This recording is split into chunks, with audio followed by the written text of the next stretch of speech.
Hey everyone, welcome to our first ever podcast episode, and we have a special guest today joining us. She's an icon, like she's making a controversial things, but we love it and we're here for it. So without further ado, let's welcome Indah G. Hey. Hello. Thank you so much for having me today. I'm so flattered. Yeah, I'm flattered too. Like we actually do not expect that you're gonna come here today to our office. So here we are. Here we are, making it happen. Yes. And how's life? How's going life? forward? How is life going? We were just talking behind the scenes about how, these days I find it very hard to have. I feel like a lot of people feel this way, where it's hard to have an identity outside of work and outside of your identity outside of your academics and your career, right? And so in preparation for this, I was thinking about that because you sent me the questions, right? And I was like, what do I do outside of work? Yeah. What do I do? About ourselves. Paling sih aku kalau enggak sibuk konten, enggak sibuk kayak kerja. Actually, content creation isn't the only thing that I do for work. Tapi kalau outside of work, on my leisure time, aku sih suka baca sih. I'm an avid book reader. Yeah.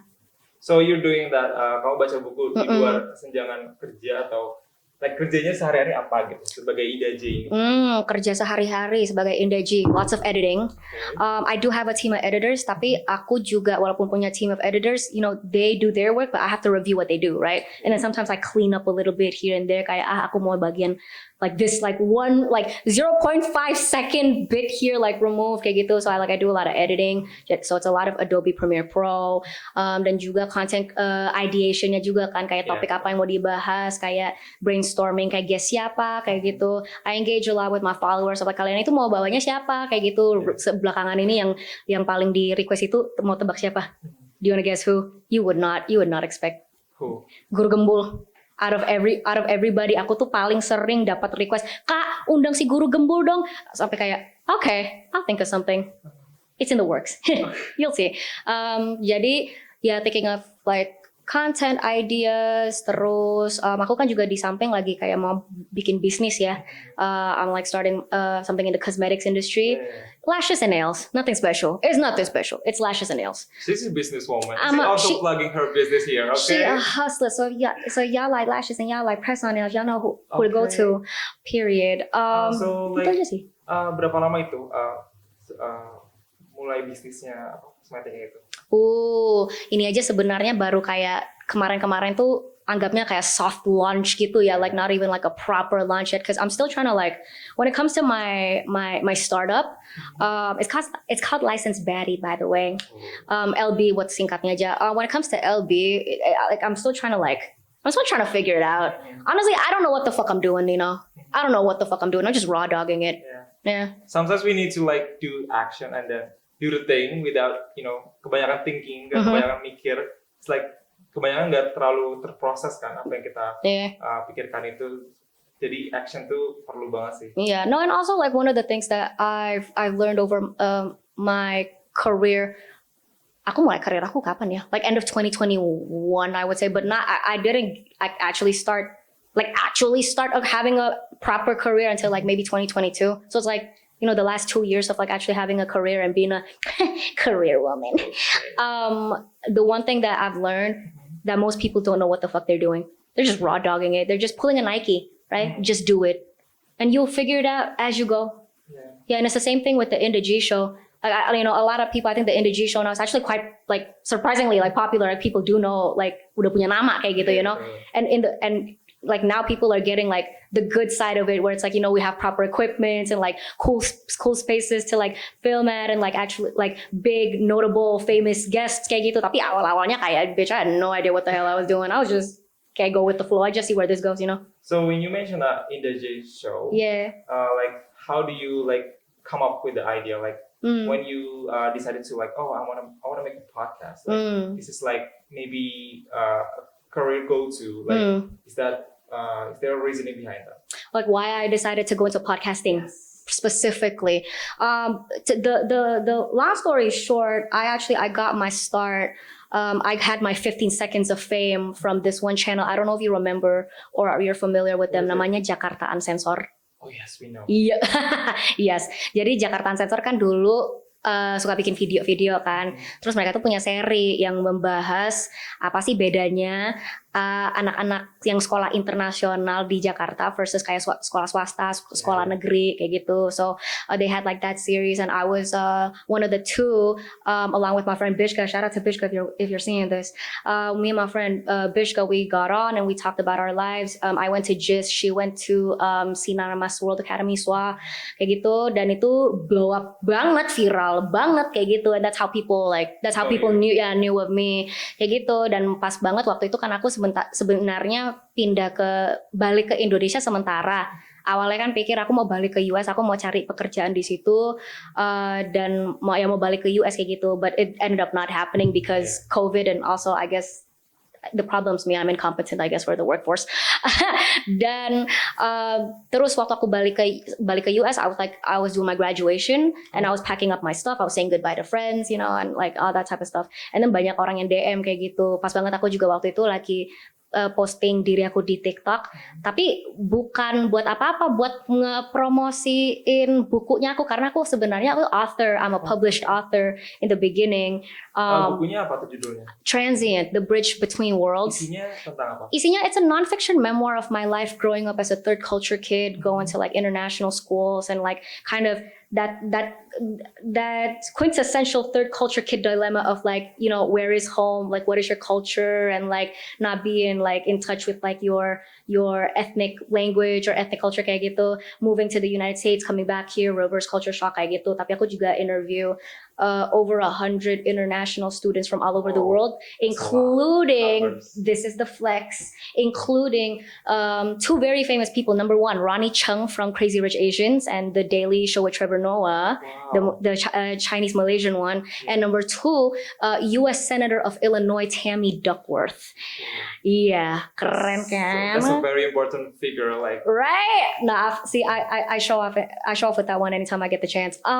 Dan ya awalnya tuh aku udah keluar buku itu, baru JU happen, and then I went viral.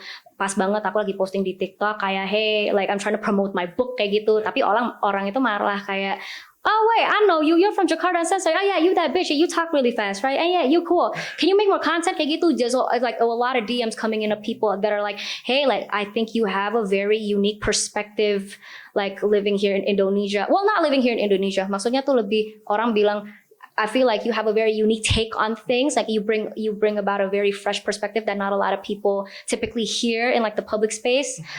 You should make more content. I would love to hear more of your ideas kayak gitu. So I'm like, okay, well, aku kan orangnya bacot ya, suka ngomong ya. So I'm like, you go for it. And I was like, yeah, shit, let me start a podcast show. Not knowing what the fuck I was doing, not knowing what how it's even gonna go, but you just, you just go with it and see. Stick around for the ride, see where you end up. I see one of your content on TikTok and said that kamu bilang kalau suatu orang tuh nggak bisa sukses tuh nggak langsung sukses gitu, cepat gitu, quick gitu. Yeah. Pasti semua mulai dari amateur first gitu. Oh yeah. Yeah. Yeah. Is your parents like supporting your decision, and how your friends react? So I don't know how common of an information this is about. I don't know how common of a knowledge this is about me. But fun fact: so I'm raised by a single mom, so I don't have a dad. So hi mom, if you're watching this, she probably is. She watches every single one of my content. Whoa. Yeah. She's probably gonna watch this too. No, she will. Hi mom, I'm talking only good things about you. Only good things. And that is the one thing that I don't take for granted is that. My mother, despite, of course, like people like to ask, like, is she fine with every single thing you post? And I'm like, of course not. She's my mom, of course not, right? There are things that she has contentions with, but she supports me regardless. And this one I think I feel the most grateful for is that that even during the days and during the moments where objectively I feel like I don't deserve to be supported, she still supports me either way. And she was always that parent that, be smart with like, making career choices, but as long as this is something that can sustain you financially, but it's also something that you love and you're good at, hey, go for it. And Pasti she's ada yang agree to disagree ya. Oh yeah, of course. Sama. And the bottom line for my mother is, I don't care how much shit you get into. I don't care how much like these netizens like fucking hate you. Just don't go to prison. Oh yeah. Udah itu aja That's sih. the number one rule. That's the only rule. Okay. everything else, she's like, do your for thing. it. Yeah, Do go your for thing. it. Yeah, she's supportive. I would say I'm very lucky. So like you starting your podcast and you also talk about a lot of things. So basically we know you from what you take on political comment about something. Social political issues. Yes. Yeah. Like what led you to become like a political commentator like in Indonesia? I've always been fun fact about me, I've always been a very politically active person. And I think I get that from my mom. Because growing up, my mom was always talking about politics. Like even if it's like in like the slightest way, maybe not all the time. Like she's not talking about government politics apa ya kayak gitu. Tapi maksudnya like political commentary, right? And she was always doing a lot of that growing up. Funny story, when I was in, I think middle school, when did I get on Facebook? Zaman Facebook lah waktu kita kasih main Facebook. 2010? Ya mungkin 2010 kayak gituan lah. And then I got in trouble at school because my teachers saw that I was shit talking the American president on Facebook. Umur berapa itu? Lupa ya umur berapa, tapi pokoknya middle school lah. Then I remember like they called my mom and everything, and then my mom was like, "What the fuck are you doing?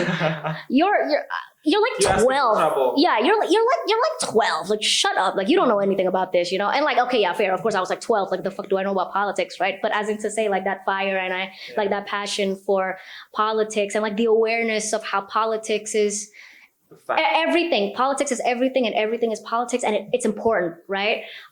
So that awareness has always been there and instilled since like a very young age. And then combining that with, why podcasting and why political commentary, of course, I think one of the obvious reasons is I needed something to do, right? Like, gak mungkin aku pengangguran kayak gitu. I needed something that I'm good at. Well, I'm not saying I'm the best at, right? But like at least like somewhat competent in, right? Something that I'm competent in, something that I'm passionate about, but also something that I feel like, I came back to Indonesia wanting to contribute to society. Obviously, I don't just want to be like a waste of oxygen. Yeah. And I saw that there was a niche in the market that's not being fulfilled that I could come in with. I think number one, the most obvious superficial one would be like the fact that my content is in English. Ya kan? And actually like I feel like a lot of people, mungkin gak di seluruh Indonesia ya, karena kan expats itu biasanya, internationals itu biasanya di Jakarta or like bigger cities kayak misalnya Surabaya kayak gitu. But as in to say, like people underestimate how there is a fairly large community of people living in Indonesia, have a life in Indonesia, very much want to be in touch with Indonesian social, political, and cultural discourse, but there's that language barrier, right? And that's something that I can relate to because of my upbringing. I grew up here, tapi aku sekolahnya itu international from like day one, like K to 12. And so Indonesian language education itu nggak pernah diprioritasikan lah gitu. Jadi what happened was I came back to Indonesia in like end of 2021. My Indonesian was shit. Like now I'm actually like okay lah. Like now I'm actually okay. Tapi dulu, oh my goodness, like 3 years ago. It was bad. Was that bad? Oh, mama, it was a debauchery. It was so bad. Oh. Yeah, it was so bad. And ya gitu. Jadi, tapi I was like, my Indonesian is shit, but who says that I have to cater to like the rest of Indonesia and the Indonesian speaking population? Karena udah banyak banget konten yang itu kan. Mana ada konten yang like there's rarely ever content that caters to the English speaking population here. So I think that's one. But also number two, in terms of like politics, how do you feel about this? I want to ask you, in terms of like Indonesia politically, like would you say like we lean more towards like the right? Are we more center right? On my opinion, like do not come for me, y'all. If you're watching, regularly like following unexplained content. Well, basically aku ikut dua-duanya, both right and left. So, boleh bisa, let's say kita tuh di Indonesia tuh menganut politik bebas aktif, ya kan? Dimana kita tuh bebas memilih mau left atau right tuh nggak ada masalahnya nggak sih? Tapi sometimes people wanna be political correct, maybe. So a lot of people are going to the left. You get what I'm saying? I see. But do you feel like that is that reflects the majority of Indonesians, or No. only like a certain usually people. and privilege, right? And it's Yeah. usually like the more kalangan-kalangan yang berprivilege kayak gitu. Yeah, but Indonesia as a whole, I think like if you were to ask the opinions of like how like the global international perception of Indonesia as a country, I feel like people would tend to say that we lean more right. Like it's very overwhelmingly conservative. And I'm not saying that is a bad thing, Yeah, right? it's not. It's not a bad thing. Coming from somebody who is very much, I understand, like coming here, I'm very, very liberal. Aku dianggapnya very liberal kan. Yeah. But that's Most not people say that. most people say that. Well, yeah. No, but I think it is true. Like coming back here, I am a liberal compared to like in America, I'm more center left. Aku nggak terlalu liberal sebenarnya. Tapi balik ke sini aku sangat liberal kan. But that being said, because being conservative is not at all a bad thing. It's not a bad thing at all. But I feel like sometimes what Indonesia lacks is that, apalagi kita itu society yang very collectivistic ya. So it's like you adhere to the sentiments of the majority. So it's only the sentiments of the majority that you ever hear. Sedangkan Indonesia itu sebenarnya itu kita sangat diverse ya. Bukan cuma diverse secara etnisitas, ras, bahasa, segala macam kayak gitu. Not even in terms of neurodiversity, but in terms of intellectual diversity, right? The way that we walk through the world, the experiences, that the experiences that we have experienced, the lifestyles that we live, the way that we view the world and like approach politics, especially, right? And so I think, where I come in, that niche that I fulfill is somebody who has, I think the key word here, not to like be cocky, but the key word here, the bravery to speak up against the political and social status quo and to sort of basically like represent in a way the silent majority. Iya gitu. Menurut Indah nih, silent majority ini butuh representasi nggak sih kayak seseorang kayak tentang pendapatnya atau opininya agar terdengar ke publik? Karena kan silent majority ini kan kebanyakan paling shy banget untuk speak up gitu loh. Right. Like, do you have any thoughts on that? Because the loud majority is always the loud minority is because the loud minority, even if they are a minority, they tend to be very loud and they tend to be very hostile, right? So it's like it scares off a lot of people. And so I do think that a represent of the silent majority is important, but not just in the sense of like, oh, there's somebody that represents my ideas and my beliefs and my values, but it's also like somebody to prove that it is okay for you to speak up on something that you believe in, on a political opinion. This is my opinion. This is what I think. It's okay for you to say it out loud. And even when the katakanlah loud minority or even the loud majority, right? Like, I mean, technically, like, sebenarnya I think people that, when it comes to more liberal, like people of the more liberal side here in Indonesia, I guess like we are technically the minority, right? So it's like it's the majority versus, it's the very loud majority versus the very silent minority. But I think it's important to prove that you can be a minority with what relative to here is called an unpopular opinion or an unpopular take, but that's your truth and you should be able to say it. And even if people attack you, you're still gonna be fine. You're gonna be okay. I think that's the way that I reconcile with being a figure on the internet that is constantly, for lack of better words, bullied and attacked. I think Indah J is like the easiest person to attack. I mean, right now. Yeah. And then I feel bad like for the public figure like, to like menerima hujatan seperti itu gitu loh. But that's the only thing that one of the things that helps me reconcile is that I see it as my purpose to be able to show everybody else that are too scared to go up against the majority. Or the majority. Yeah, it was the system and the majority. I see it as kind of now become my purpose for me to be proof of how, hey, if Indah can do it, if Indah can say all these things and like she can take the heat, then so can I. Yeah. Right? So can the rest of us. There needs to be proof of like, see, Indah did it and she's fine. She's not in jail. For now. For now. Well, as you we want to piggyback on that. We just finished the 2024 election. There's a lot of going on, silent majority and blah blah blah, and we have a president-elect Prabowo coming up soon. Yep. What lesson can we learn from a country acclaimed as the biggest democracy in Indonesia? What's the question? I mean, like we just finished the 2024 election, like, and we congratulate presidential-elect Prabowo. Like, what lesson can we learn from as a country as the biggest democracy in Indonesia, like in Asia? I'm sorry. Like, what takes do we need to do forward? Oh, so is the question, I just want to make sure I'm understanding the question correctly. Is the question like heading into this new administration? Yeah. What can we do for it?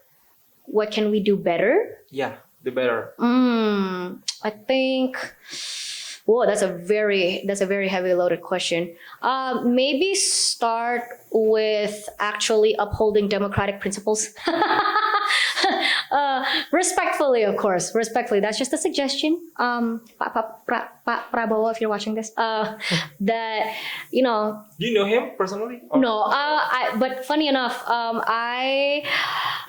and this is public information. I voted for O1, and I was an O1 supporter during the last presidential elections.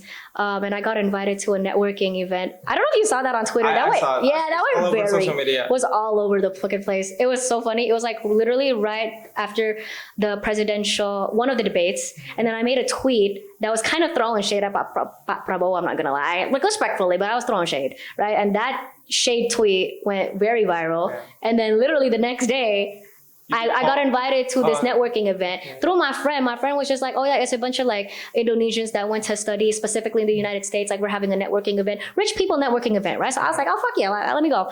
And then out of nowhere, there started to be a crowd and there was security and there were cameras flashing. And I'm like, who the hell?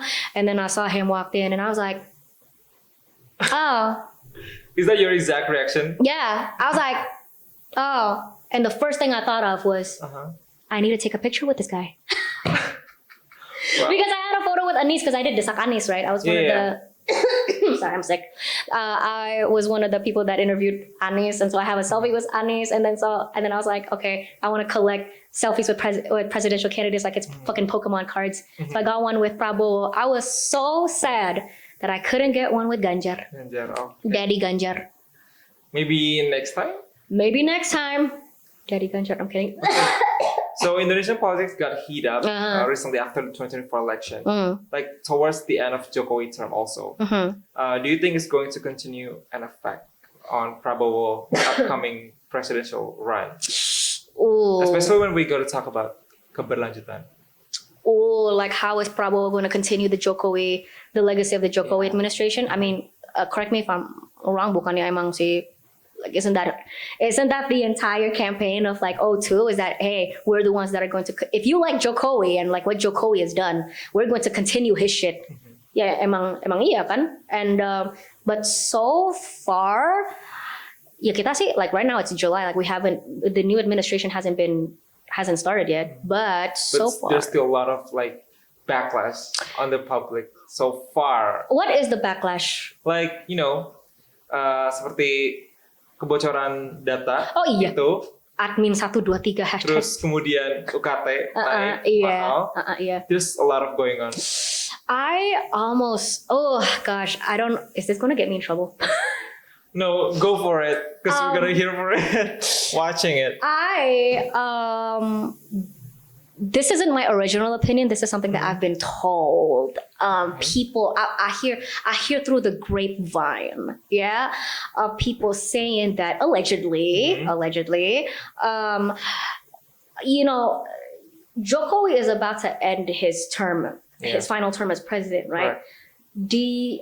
And there are people you hear it all over social media. There are the people that are going like, isn't it strange? Like, Jokowi itu udah berapa lama jadi presiden? Like 10 years, right? 10 years. And it was fairly stable like the last 10 years in terms of like no sudden crazy policy that they're proposing kayak how do you say rencana undang-undang? Undang-undang RU. Yeah, what does the R stand for? rancangan iya benar. Rancangan ya, like no rancangan undang-undang yang kayak apaan sih kayak gitu. Like the last 10 years it was like fairly like okay, like stable. Calm. And then towards the end of his administration suddenly they're rolling out yang kemarin RUU apa tuh TNI ya kalau nggak salah. Iya benar-benar. RUU TNI.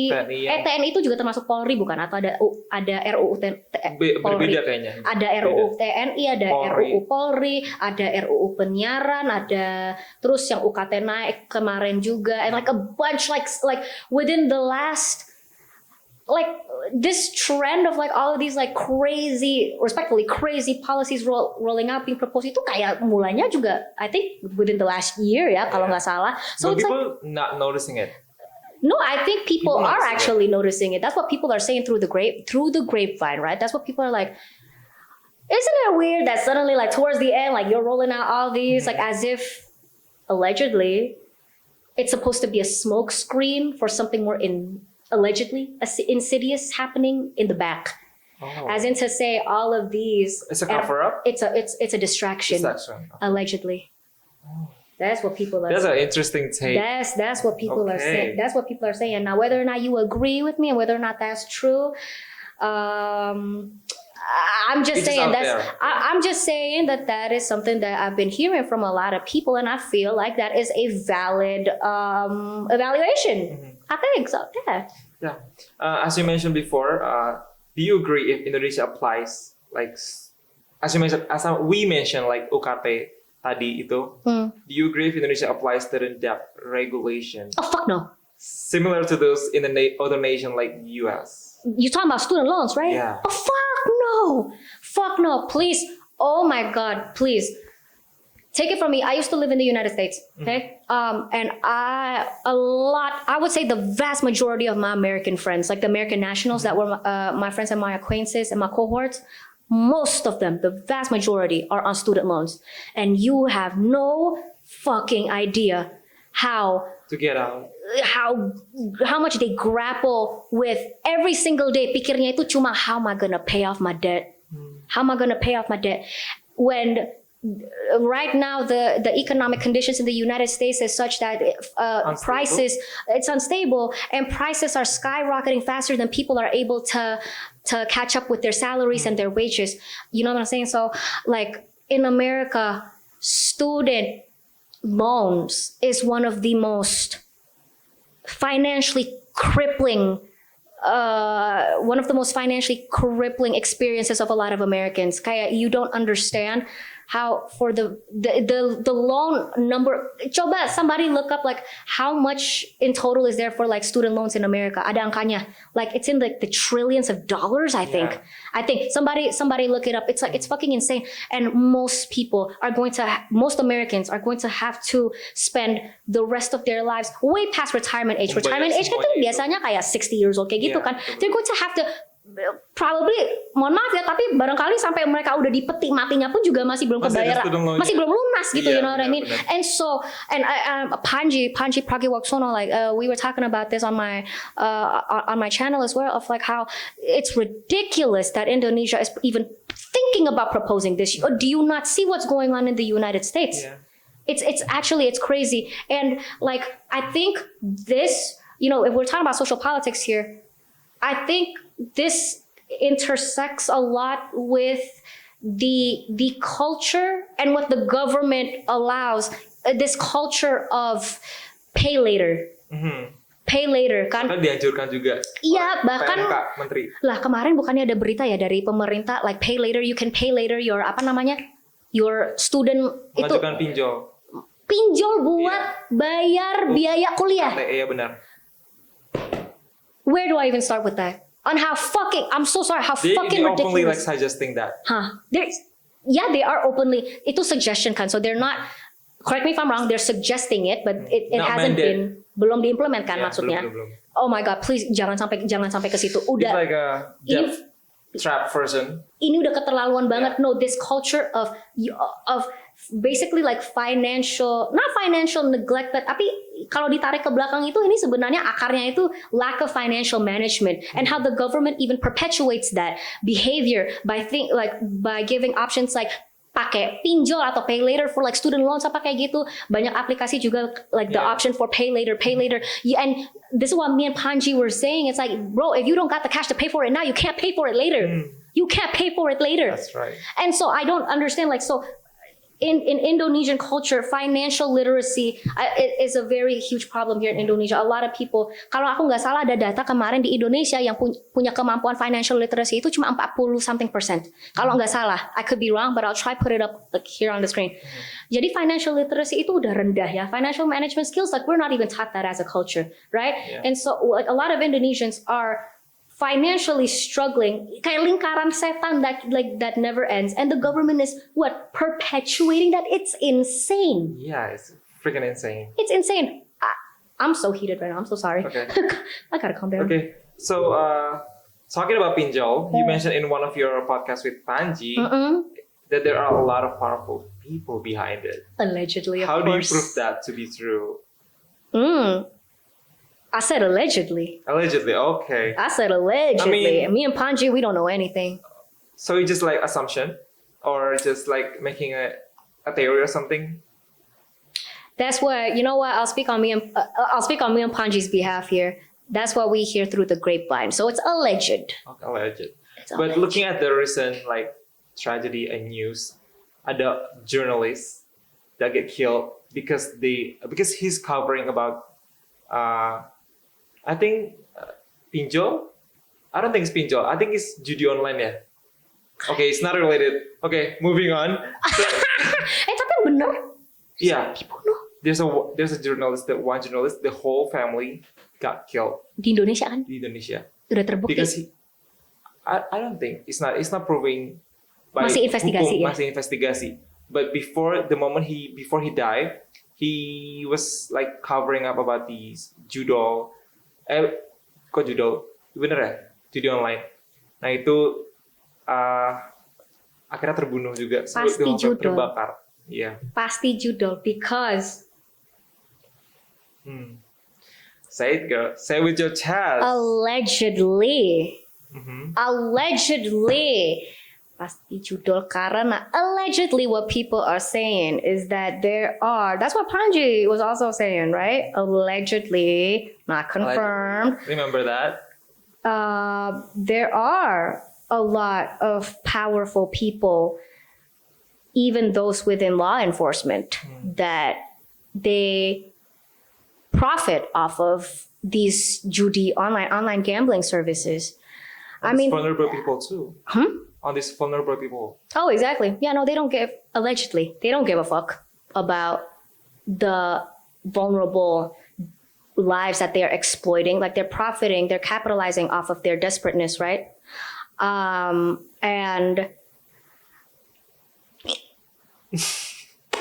how much do I want to go on about this? This is all alleged. All alleged. Yeah. We can say it.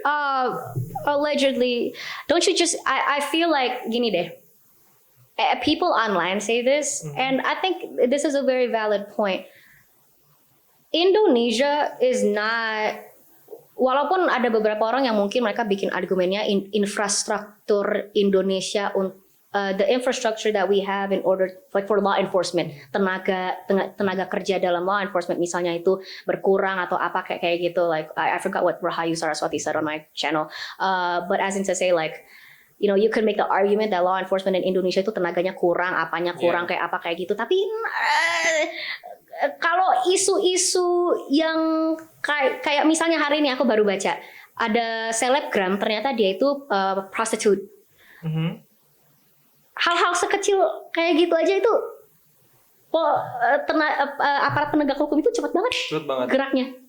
Ngatasinya cepet banget sampai itunya juga the mucikari. Well, the mucikari also, like they found the mucikari, I think the selebgram, even though I disagree with this decision, tapi kayaknya selebgramnya itu juga ditangkap polisi, like put behind bars. I think, right, I could be wrong, and I disagree with that. If that is what happened to her, I don't think she should be behind bars. I think the mucikari should be behind bars.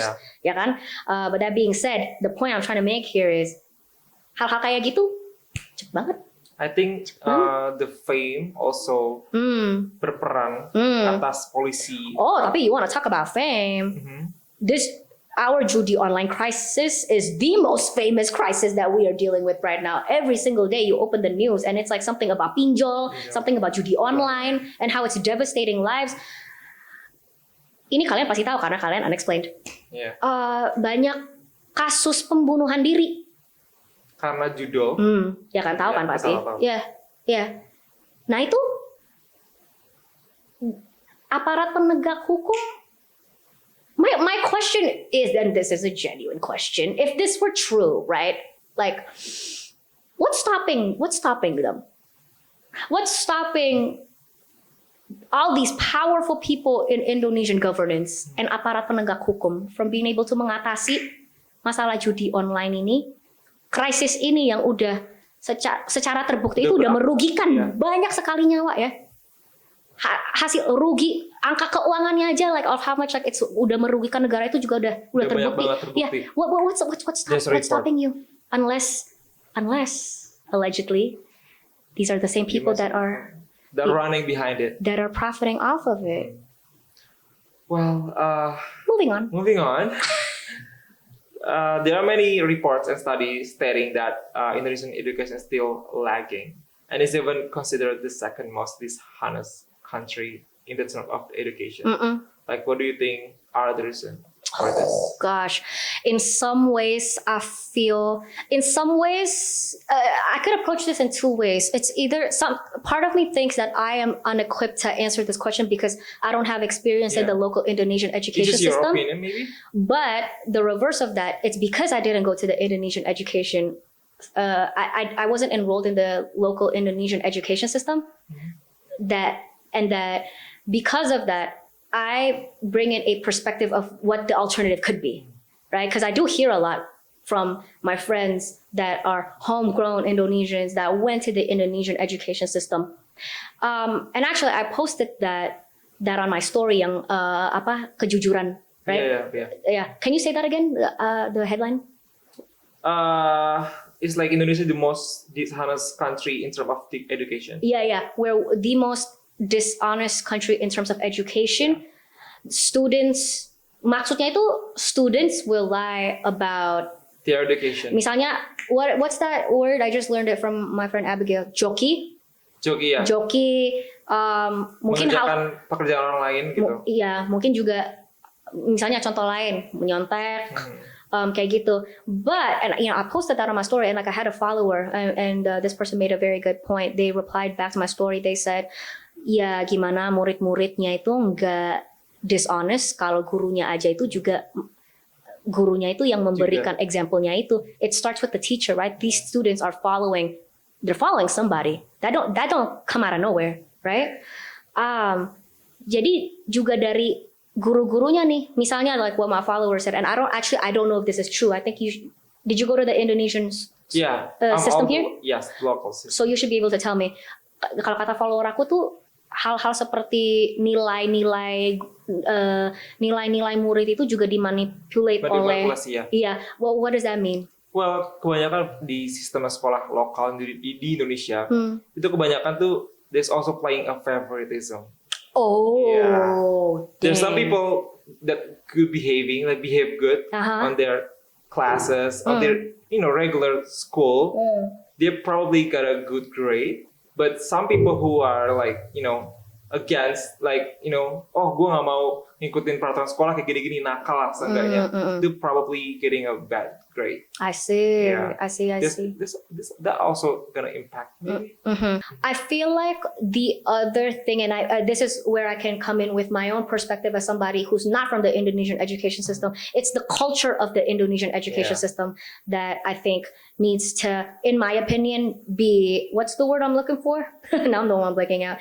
It needs to be reformed. It needs to be reformed. I think one example, and I'm sure you can relate to this, karena kalau di Eastern Asian education systems, jadi bukan cuma Indonesia doang, you see this in Singapore, you see this in China, you see this in South Korea, South Africa, mana, the Eastern education systems, prioritasnya, how do you say prioritasi? Prioritize? Ya, bahasa Indonya prioritasi kan. Yeah.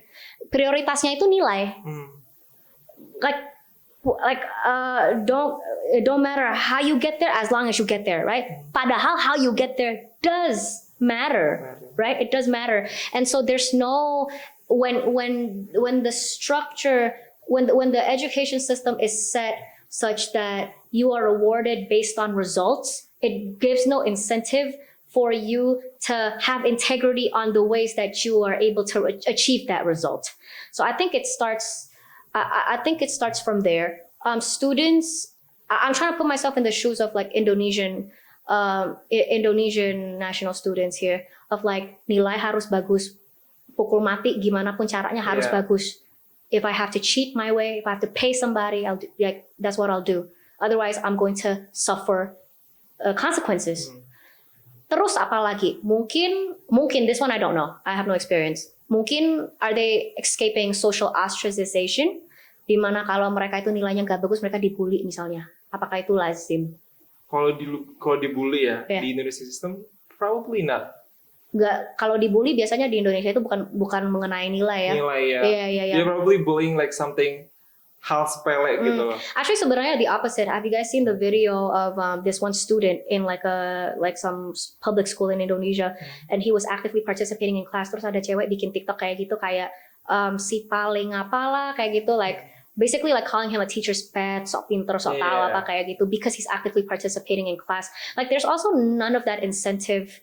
And I'm not saying that this is an Indonesia specific like problem. I feel like there are a lot of societies that share this as well. Dimana there's no incentive for students to want to actively participate and engage in class and be passionate about learning kayak gitu. You know what I mean? Like there's a difference between going to school, I think, versus there's a difference between how would I word it? Going to school versus getting an education, or there's a difference between getting a degree versus getting an education. And people are more incentivized to care more about getting the degree rather than getting the education. Yeah, gitu. That's probably 100% true. Yeah. People are only like looking for validation. It is the validation too. I think juga sebenarnya ada hubungannya dengan the Indonesian job market sih. Number one, like state the obvious, like juga ada masalah di Indonesia. Sekolah nggak ada integritas, job recruitment juga nggak ada integritasnya. Pakai ordal, terus apalagi bayar masuk kayak gitu kan. That exists. 100%. That I know, right? And so it's like, you know, when hiring, it's via nepotism, bayar masuk, ordal, or when they don't use those three routes, they focus on metrics that they think is going to produce good workers, padahal gak ngaruh sama sekali. Cuma biar keren aja, biar eksis aja kayak gitu ya. No, like, you know, it shouldn't matter whether or not you have the degree. And in the real world, your GPA don't matter. Your degree, the experience, it's the experience, and it's the willingness to learn, it's the tenacity, it's the resilience, all these soft skills. A degree and a high GPA can only take you so far, and it can only do so much. Tapi banyak hiring requirements di Indonesia, I notice that it's, you know, it emphasizes a lot. It's a very, like, in my opinion, traditional, outdated way of hiring, where it's like, you know, you have to come from a very good school, like from a very reputable school with a degree, Ep.1, and like GPA-nya segini. It's like bodo amat, you know? Yeah. It's like nothing all that matters. Yeah, but see, it's because the job market is that way. So all these kids are like, fuck, I need to be able to get a job. I need to perform. Otherwise I'm fucked, right? Nah, makanya itu, ya kan? Yeah. Balik lagi ke incentive. Yeah. Well, we're gonna moving on talking about the, you know, regional Indonesian politics. We're gonna moving on to geopolitics right now. You know, I think 2 weeks ago, like there's a massive attacks like coming from Russia. Oh no! It just hit Ukraine a couple of weeks ago, I think. Like, what are your views on that? Like, do you condemn that action?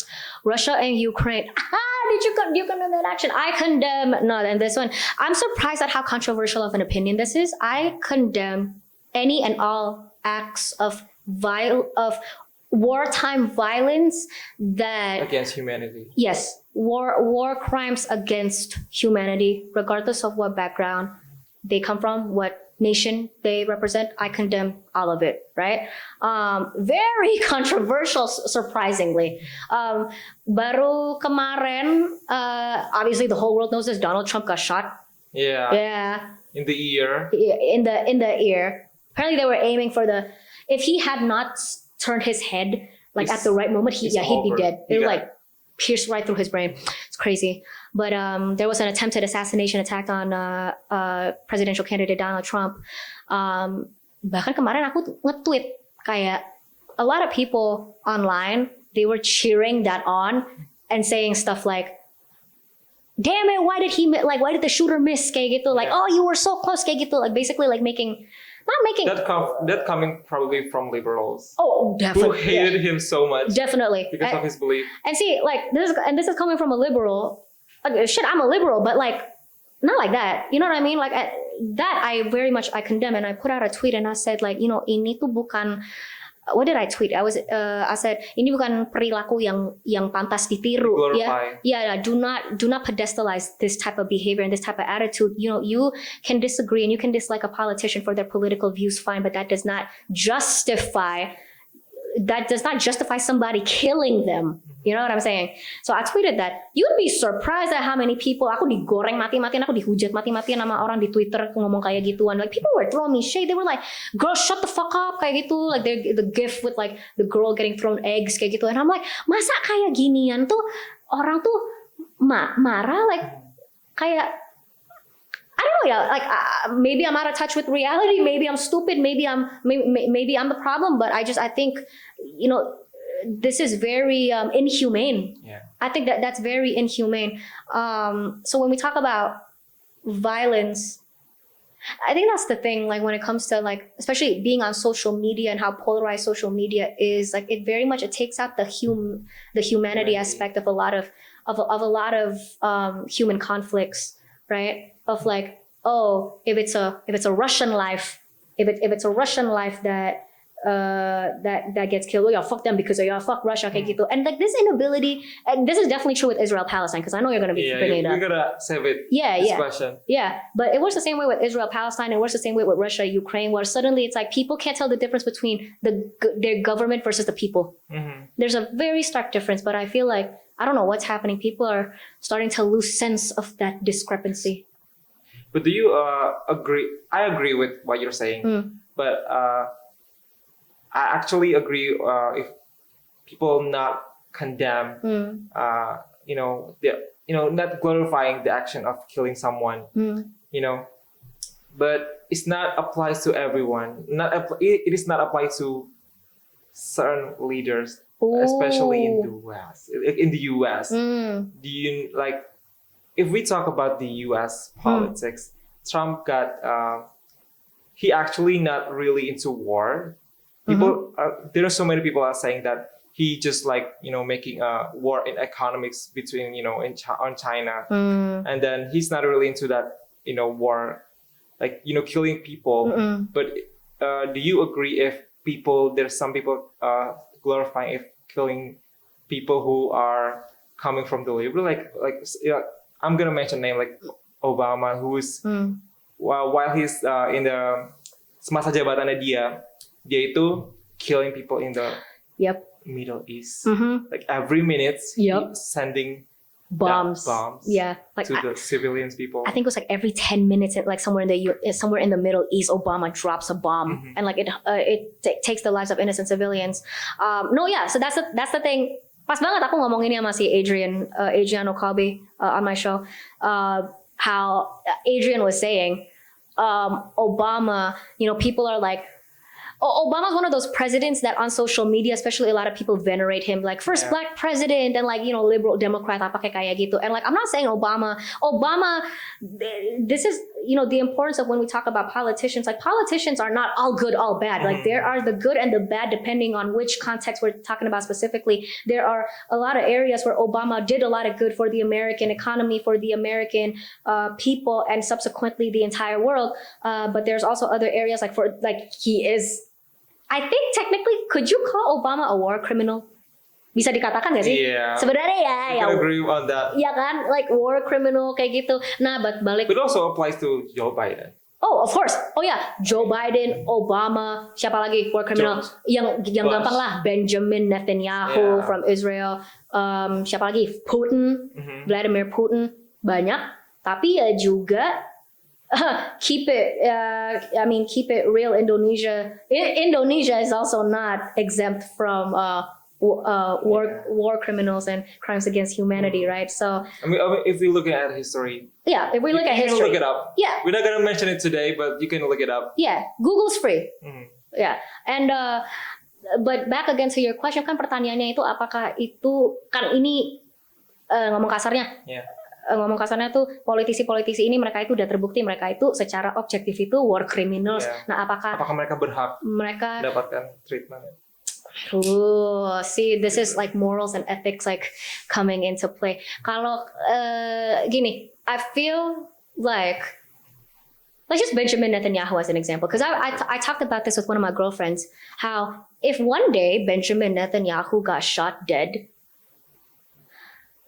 gini, I'm gonna be very honest here. And I know this is definitely not gonna piss off a lot of people. If Benjamin Netanyahu were shot dead, I read the headline: Benjamin Netanyahu got killed, shot in the head. Yeah, there is, because of the things that he has done and the things that we objectively, and it's been proven, we know that what he has done. I'm not gonna be mad. So you're gonna justifying it? I'm not gonna be mad. But secara prinsip, I don't justify it. I think this is like the clash of like morals, my morals and my monkey brain. Because my monkey brain's like, yeah, fuck Benjamin Netanyahu because of like the atrocities that clearly he is doing. At the same time, secara prinsip, apa bedanya? What differentiates Benjamin Netanyahu from Obama, from Joe Biden, from Putin, Xi Jinping probably, and past Indonesian presidents. Apa bedanya? You know what I mean? And you think of it from the opposite perspective too. This is why perspective versus perception is very important. Because think of it from the perspective of I don't know, misalnya Palestine nih, right? Leader of Hamas. Let's say siapa sih leader of Hamas? Katakanlah ada leader of Hamas kayak gitu. Katakanlah aja. Or actually katakanlah kayak gini aja. Let's just say hypothetical here. All of Hamas has been killed by the IDF. You know? From the perspective of people from the pro-Palestinian side, that's horrible. It's bad news. It's for what I think would be most people on the pro-Palestinian movement bad news, ya kan? I mean, but you think of it from the perspective of the Americans that are the Zionists and pro-Israeli Americans, the Israelis themselves are gonna cheer on for that, right? Jadi it's like tinggal alternate universe doang, apa bedanya kayak gitu. Makanya secara prinsip itu aku nggak bisa setuju. Tapi of course it's like, yeah, but I'm human. Of course I have my biases, you know. If it's like, Joe Biden. If Joe Biden got killed, I don't know how I would react to that. I mean, he recently got a COVID. He got COVID? Yeah. Again? Yeah. There's a news just. Really? He got again? He got a COVID. I swear he needs to retire. Yeah. He got grandkids. Like, what the fuck you doing running for president? Go spend time with your grandkids. Yeah. Come on. Like, what would you like running for president when you just like having like bad health issues? Aduh, dia orang kaya lagi.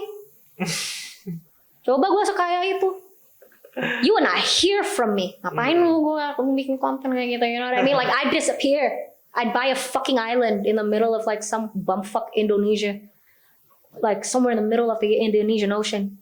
Just buy an island, build a house there, live with my chicken, be like Moana. As we mentioned before about regarding the Israeli-Palestine issues, do you agree with our government approach with this two-state solution? Two-state solution. That's what President-elect Prabowo said, right? that he has proposed. Well, he also said a lot of other things about Palestine, actually. Yeah, there's a lot of tension going on. Yep. Uprising between China and Yeah. the Philippines over their territorial claims. Like, do you think China is the aggressor here, or are the Philippines they're Ooh. backed by the United States government? Ooh, damn. Heavy. South China Sea. Is China the aggressor? Wah, itu... Aduh. At your controversial past, like, which comment do you find the most controversial? Like, and do you feel bad Okay. about it? For sure. So let's start with which one is the most controversial? Yeah. Wah, itu digoreng habis-habisan for 2 weeks non-stop.